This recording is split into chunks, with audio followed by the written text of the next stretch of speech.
What is up, everybody? It is I, Ronin, coming at you with a deck profile today for Lair of Darkness Phantom Knights. I got the idea from this when I was actually playing some pure Phantom Knights, trying to think of ways I could make the deck better, and Lilith, Lady of Lament, seemed to be the fix for that, and then I decided to just put in a whole Lair engine to boost consistency. But, as the name of the deck suggests, our main fighting force is in fact the Phantom Knights, more specifically the Phantom Knights of Break Sword. But more on that later. For now, let's get into the main deck. So first, with the Lair engine, we naturally are running free Lair, free Lilith, and free Arima. We we go with Arima over terraforming to search the lair because if you already have the lair or you want to do some other stuff, you have this as a monster. It gives you more offensive and defensive options if your opponent's bricking or if you just need something on board, and with the right field, it can lead into some rank 4 plays or for your Dark Rebellion Xyz Dragon. Now, our other cards we have, as far as the Phantom Knights goes, we have the Phantom Knights of Ragged Gloves, the Phantom Knights of Ancient Cloak, and the Phantom Knights of Silent Boots.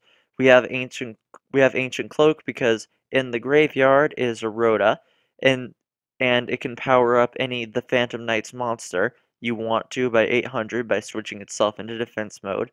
Silent Boots, it can be special summoned as long as you have another Phantom Knights monster on your field, so it's very good for getting out those monsters very quickly. And Ragged Gloves because when it is used as Xyz material for a Xyz monster, or a Phantom Knights, as a Xyz monster, the monster gains 1,000 attack points, turning all of our Xyz monsters into much more major threats. As far as our spell lineup goes, as I mentioned earlier, we have the Lair of Darkness. We have a Lure of Darkness because all of our main deck monsters are Dark Attribute. Everything is a target, and it just lets you draw into the cards you need sooner. You have a few targets in it. If you have multiple Liliths, multiple RMs, or any Ragged Gloves. We have Reinforcement of the Army because all of the Phantom Knight monsters are warriors and all can be searched by it. We have Dark Hole over Raigeki because big boards are scary, and also, since all the Phantom Knight cards, well, most of them, have floating effects, this is just more synergetic to getting things out. We have Foolish Burial because we want to get things in the graveyard. A lot happens there, so any setup is good setup. We have Monster Reborn because it's just a really good card. We have Mystical Space Typhoon for some spell trap removal. It's just honestly solid. Back row can be a problem sometimes. There are problematic field spells.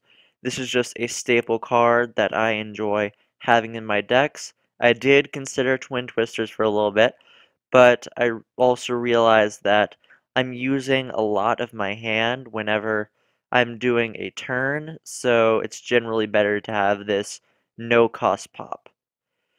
As far as our trap goes, we'll start with the ones that can be searched by Lilith.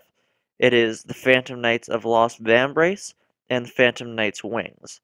Phantom Knight's Wings gives any monster on the field that you want 500 attack points, sorry about that, and one invincibility shield, kind of. So the first time after this card is activated that would be destroyed by battle or card effect, it is not. Knights of the Lost Vambrace is just a trap monster. It sums itself as a level 2 monster, as well as turning something else, or another effect monster, into a level 2 monster, and drains 600 attack points from it for the turn. It also has the very nice additional effect that the turn is activated and summoned, your Phantom Knight monsters cannot be destroyed by battle.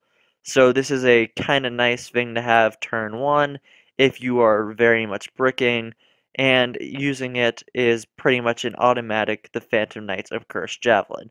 But we will go more over him when we get to the extra deck. As far as our last remaining traps go, we have Phantom Knight's Fogblade and Phantom Knight's Sword. Fogblade is good for just dealing with any annoying effect monsters your opponent might have, because it hooks onto a monster, and as it does, its effects are negated. It cannot attack, but it also cannot be targeted for attacks. So, if your opponent has a very big board of very big effect monsters, and getting one of them is gone just isn't enough, you can actually use this as a wild kind of tech to hook it onto your own monsters so they cannot be targeted for attacks. Give your opponent just an additional step to get around you. And then we have Phantom Knight's Sword, which just gives any Phantom Knight's any monster 800 attack, and if it would be destroyed by battle or card effect, you can attach this instead. Now, Fogblade and Sword also have the additional effect, but that by banishing them, you can special summon any Phantom Knight's monster from your graveyard. However, it will be banished when it leaves the field, so that is worth noting. In our extra deck, we play mostly Xyz monsters, so let's go over them real fast. For our rank 4s, we have Dark Rebellion Xyz Dragon. By detaching 2 overlay units from it, you can drain one of your opponent's monsters of half their attack points, and it is a permanent gain. Now, you might look at the main deck and think you only have a few level 4s, but that is where the Phantom Knights of Breaksword come in. When it is destroyed, let me make sure I understand this. When it's destroyed, you can target two Phantom Knight monsters at the same level in your graveyard, special summon them as level 4s. So, if this is destroyed by, say, I don't know, let's say Mirror Force, because I can't think of anything else right now, you can bring back 2 of your Phantom Knight monsters as level 4s, and then go into Dark Rebellion Xyz Dragon.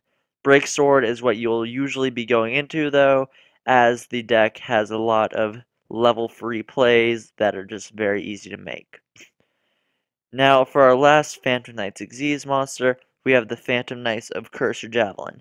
Now, it's worth noting that the only way you can really summon this guy is if you use the Phantom Knights of Lost Vambrace. So if you don't have it, he shouldn't be your game plan.